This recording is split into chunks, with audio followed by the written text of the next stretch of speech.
स्वागत है आपका मॉडर्न 24x7 पे।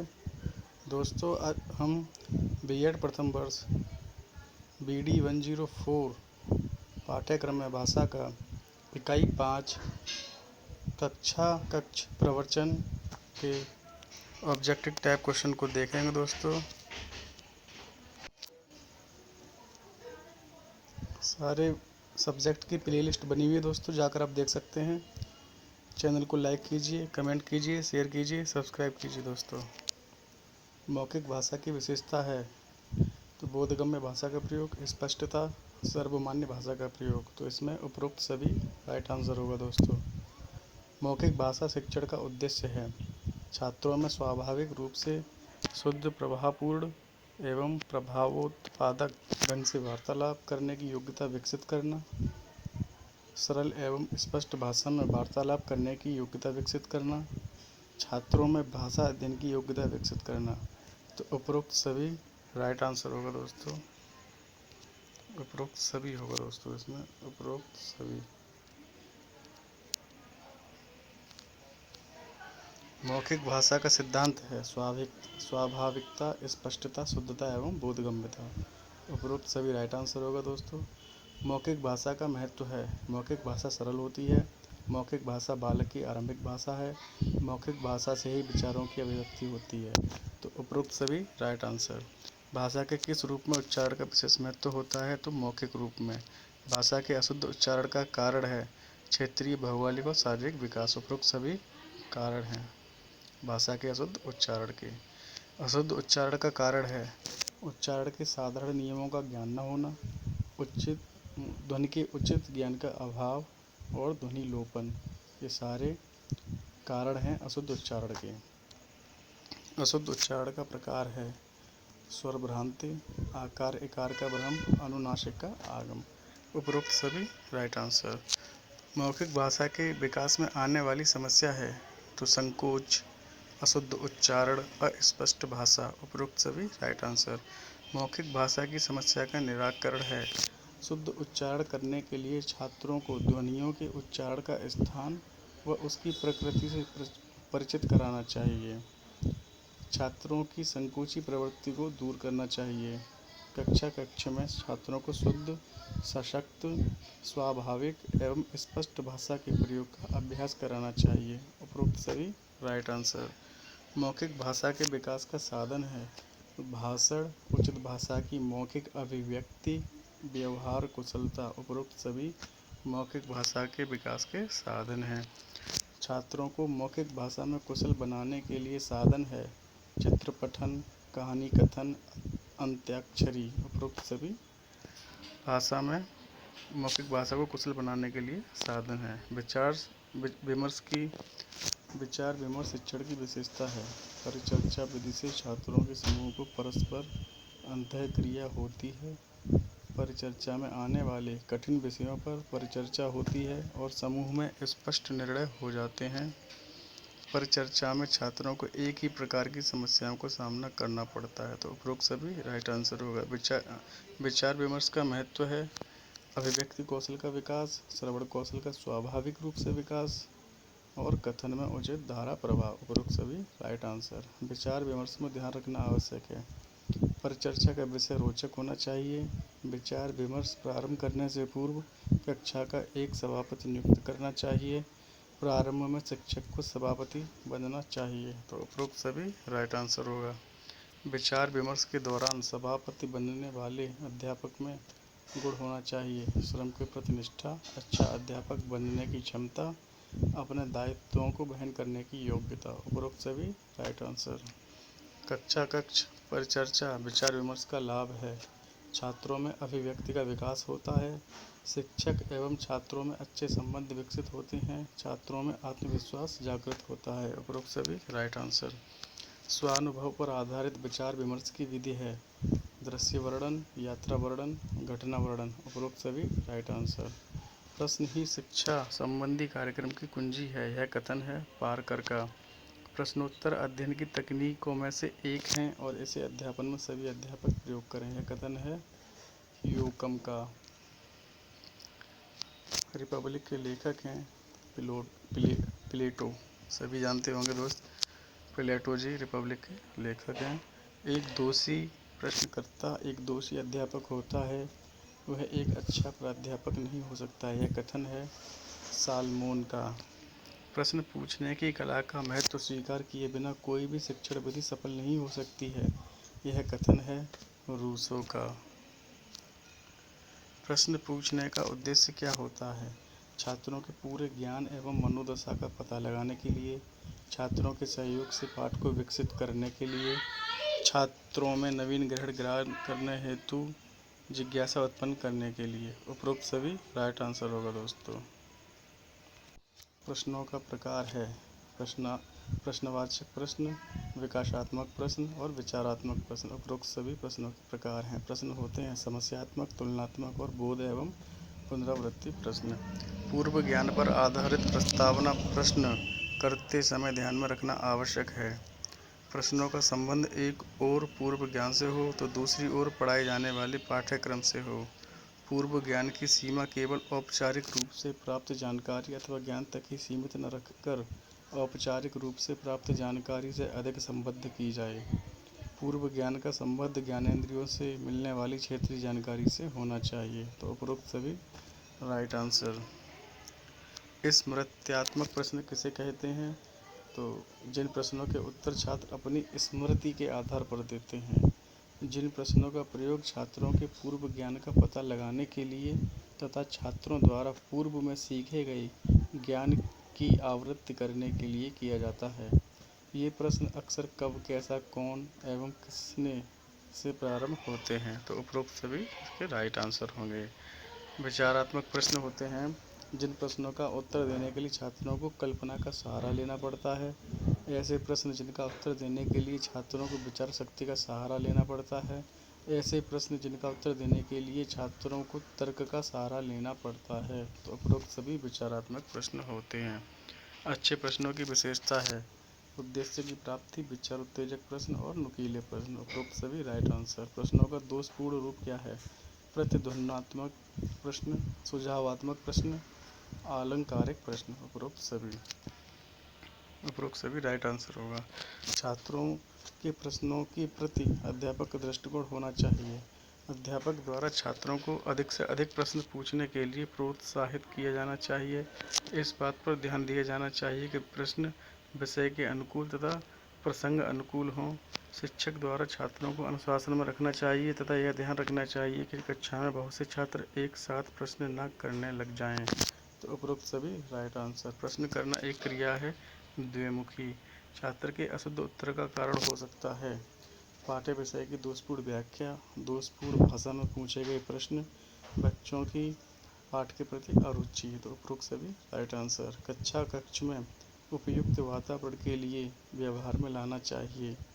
कक्ष प्रवचन में शिक्षक छात्र संबंध, कक्ष प्रवचन में बैठक व्यवस्था, कक्ष प्रवचन हेतु शिक्षण सामग्री। उपरोक्त सभी राइट आंसर। कक्ष प्रवचन में शिक्षक छात्र संबंध होना चाहिए। शिक्षक का आत्मीय व्यवहार, छात्रों के विचारों का सम्मान और संप्रेषण के माध्यम में भाषा। उपरोक्त सभी राइट आंसर। कक्ष प्रवचन हेतु बैठक व्यवस्था के लिए आवश्यक है कक्षा का आकार, उचित स्थान और उचित छात्र संख्या।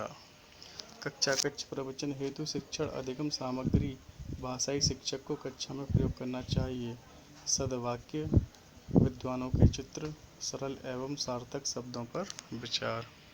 कक्ष प्रवचन हेतु आंचलिक एवं अन्य भाषाओं का उपयोग अध्यापक किस रूप में कर सकता है? तो व्याख्या में, छात्रों के पृष्ठपोषण में और बहुभाषाई छात्रों को समझने में। उपरोक्त सभी राइट आंसर। कक्ष प्रवचन में शिक्षण सूत्र है मूर्त से अमूर्त, अज्ञात से अज्ञात और सरल से कठिन की ओर। उपरोक्त सभी राइट आंसर। कक्ष प्रवचन में शिक्षण सूत्र है पूर्व से अंश की ओर, मनोवैज्ञानिक से तार्किक की ओर और विशेष से सामान्य की ओर। कक्ष प्रवचन में शिक्षण सूत्र है अनिश्चित से निश्चित की ओर, अनुभूति से विचार की ओर और पूर्ण से अंश की ओर। तो ये सारे ही कक्ष प्रवचन के शिक्षण सूत्र हैं, आप इनको रट लीजिए, एक ना एक क्वेश्चन जरूर आता है।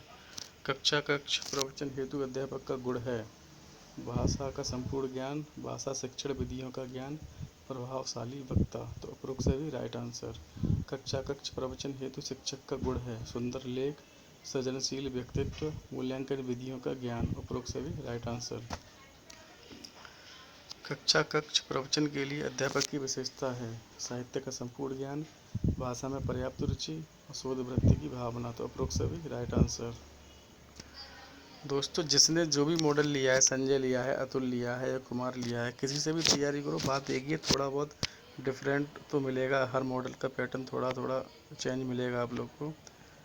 ज़्यादा बोझ मत डालिए दोस्तों, इतना भी अगर आप कर लेंगे 70-80% आपकी बनने से कोई नहीं रोक सकता। हाँ, रट्टा मार लीजिए क्वेश्चनों का दोस्तों, इनको रट लीजिए, 70-80% से कम नहीं आएगा दोस्तों। भाषा शिक्षक अपनी कक्षा में प्रयोग कर सकता है छात्रों की पूर्व में अर्जित की गई आदतों का उपयोग करते हुए नवीन तथा सही आदतों का निर्माण करना। भाषा के कार्यों को क्रमबद्ध बनाया जाए जिससे छात्रों की उत्तरोत्तर प्रगति होती जाए। विषय वस्तु को कंठस्थ कराना। उपरोक्त सभी राइट आंसर। लाइट चली गई दोस्तों, लाइट नहीं है आज, हाथ से पंखा झल रहे हैं और वीडियो बनाई जा रही है दोस्तों, क्या करें। हम तो चाहते हैं कि एक भी दिन का गैप ना हो, आप लोगों का सिलेबस है जो बीएड का कंप्लीट करा दें। चलिए कोई नहीं, कराएंगे, जिम्मा उठाया है तो। Question number 47, education in new India के लेखक हैं हुमायूं कबीर। कक्षा में छात्र उत्तरों के प्रति अध्यापक का दृष्टिकोण होना चाहिए प्रशंसा, अशुद्ध उत्तरों का समाधान, बच्चों को प्रोत्साहित करना। उपरोक्त सभी राइट आंसर। छात्रों से किस तरह के प्रश्न नहीं करने चाहिए, तो आलंकारिक, एक से अधिक उत्तर वाले और सांकेतिक प्रश्न नहीं करने चाहिए। प्रश्न उचित नहीं होते हैं, एलिप्टिकल, पुष्टिकरण और भ्रमात्मक प्रश्न उचित नहीं होते। कक्षा कक्ष प्रवचन के लिए शिक्षक में गुण क्या है, कक्षा कक्ष प्रवचन के लिए शिक्षक में गुण होना आवश्यक है शोध वृत्ति की भावना, संदर्भ सामग्री का ज्ञान, भाषा में पर्याप्त रुचि। उपरोक्त सभी राइट आंसर। एक भाषा शिक्षक अपनी कक्षा में प्रयोग कर सकता है कक्षा कक्ष में बहुमुखी प्रयासों द्वारा भाषा शिक्षण का प्रयत्न, छात्रों को बुरी आदतों से बचाने के लिए छात्रों से शुद्ध, अशुद्ध व स्पष्ट भाषा कार्य कराना, कक्षा कक्ष संभाषण में बालकों की रुचि को बनाए रखना और प्रस्तुतिकरण को रोचक बनाना। यानी उपरोक्त सभी राइट आंसर। किसी भी शिक्षा के पुनरुत्थान में शिक्षक का केंद्रवर्ती स्थान है और उसकी शैक्षिक क्षमता के विकास पर ही शिक्षा की पुनर्रचना की सफलता निर्भर करती है। अच्छे शिक्षकों के अभाव में अच्छी प्रणाली भी असफल होगी, परंतु अच्छे शिक्षकों के रहने पर यदि किसी प्रणाली में त्रुटि है तो वह भी बहुत कुछ दूर हो जाएगी।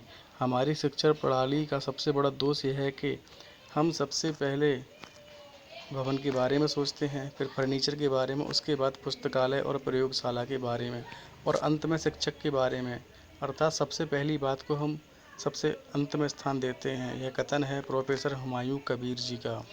कक्षा कक्ष प्रवचन में शिक्षक छात्र संबंध होना चाहिए, शिक्षक का आत्मीय व्यवहार, सरल प्रदर्शन और छात्रों के विचारों का सम्मान।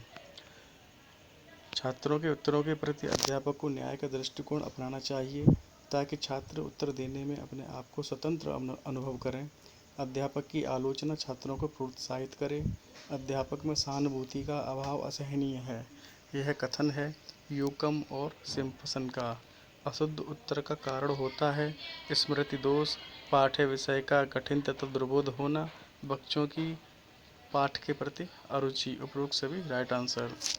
अशुद्ध उत्तर के प्रति अध्यापक का दृष्टिकोण होना चाहिए असंगत उत्तरों को निरुत्साहित करना, अच्छे उत्तरों की पुनरावृत्ति करना, प्रश्नों के अनुसार उत्तरों का स्वरूप हो। उपरोक्त सभी राइट आंसर।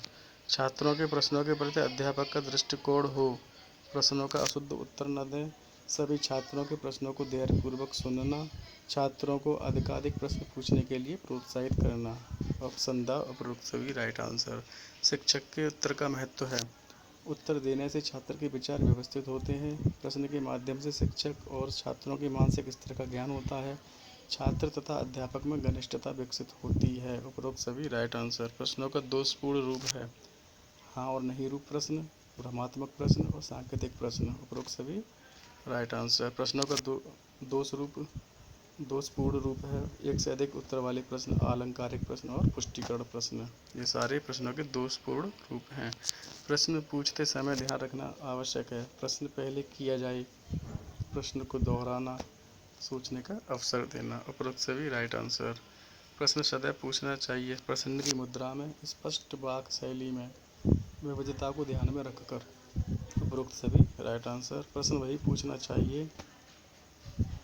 अच्छा, इसका होगा प्रश्न नहीं पूछना चाहिए दोस्तों, ये वही है ना, इसका होगा प्रश्न नहीं पूछना चाहिए।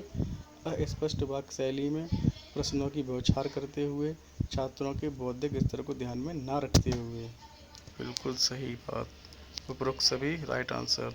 प्रश्नों में गुण होना चाहिए, तारतम्यता का, श्रृंखलाबद्धता का, क्रमबद्धता का। उपरोक्त सभी राइट आंसर। प्रश्नों की भाषा होनी चाहिए सरल, सहज, शुद्ध, स्पष्ट, सभी, ये सभी होगा। प्रश्नों का निर्माण करना चाहिए छात्रों की योग्यता को ध्यान में रखकर, छात्रों के मानसिक स्तर को ध्यान में रखकर, आ और बा दोनों। अच्छे प्रश्न की विशेषता है संक्षिप्त एवं प्रत्यक्ष प्रश्न, निश्चित उत्तर प्रश्न, विचार उत्तेजक प्रश्न।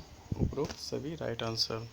स्मृति प्रश्न है, स्वतंत्रता दिवस कैसे मनाया जाता है, तो ये स्मृति प्रश्न होगा। परिभाषा संबंधी प्रश्न है, मांग की लोच की परिभाषा क्या है। उदाहरण संबंधी प्रश्न होगा, ऐसे अवसर बताओ जब वस्तुओं की पूर्ति कम होने पर कीमतें बढ़ जाती हैं, तो इसमें उदाहरण तो देना पड़ेगा दोस्तों, तो ये उदाहरण वाले प्रश्न हैं।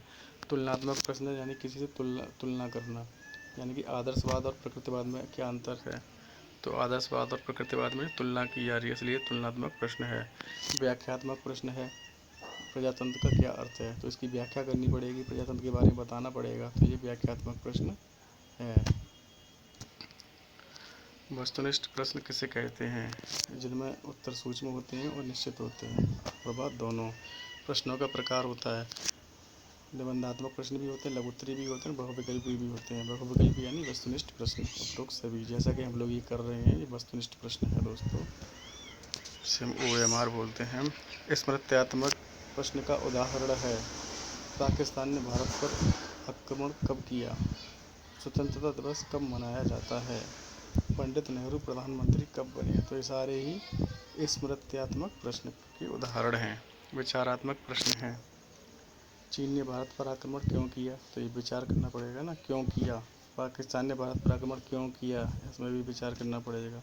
इंग्लैंड में आम पैदा क्यों नहीं होता है, तो ये भी विचारात्मक प्रश्न है, सारे ही विचारात्मक प्रश्न हैं दोस्तों। Option the right answer.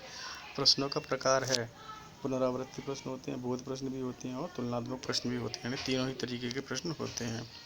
वाचन कला है और ज्ञानार्जन की कुंजी है। वाचन शक्ति ठीक रहने पर ही मनुष्य जटिल से जटिल विषय पढ़कर समझ जाता है तथा पढ़े हुए अंश का सार बोलकर या लिखकर व्यक्त कर सकता है। अच्छे वाचन के बिना न तो कोई अच्छा वक्ता बन सकता है और न ही लेखक। वाचन मृत्यु पर्यंत मनुष्य के साथ रहता है। आप अकेले घर बैठे हैं, रेल यात्रा कर रहे हैं अथवा बीमार पड़े हैं, ऐसे समय आप एक पुस्तक उठाएं और उसके पठन का मजा चखिए। यह कथन है डॉक्टर श्रीधर नाथ मुखर्जी का। सामूहिक विचार विमर्श वाद विवाद से कहीं अच्छा है क्योंकि उसमें सत्य है, यह कथन है रायवर्न का। तो दोस्तों ये आवश्यक नोट है, जो मॉडल पेपर जो टाइप करते हैं वही है जो मैंने उस दिन बताया था। किसी भी त्रुटि अथवा कमी के लिए प्रकाशक, लेखक, मुद्रक का किसी प्रकार का कोई उत्तरदायित्व नहीं होगा। इसलिए मैं आप लोग से कहता हूँ कि आप थ्योरी वाले मॉडल पेपर भी देखिए, क्योंकि टाइपिंग एरर हो सकता है दोस्तों। ठीक है दोस्तों, आज के लिए बस इतना ही। कल से यूनिट 5 स्टार्ट करेंगे दोस्तों। चैनल को लाइक कीजिए, सब्सक्राइब कीजिए। लोग बहुत कम लोग देख रहे हैं आजकल, क्या चक्कर है भाई, थक गए क्या। 45-50 व्यू आता है 24 घंटे में दोस्तों, समय कम है दोस्तों। मैं आपके लिए वीडियो ला रहा हूँ, डेली ला रहा हूँ दोस्तों। बस आप लाइक कीजिए, शेयर कीजिए, सब्सक्राइब कीजिए, कमेंट कीजिए दोस्तों। धन्यवाद दोस्तों, कल मिलते हैं। शुभ रात्रि।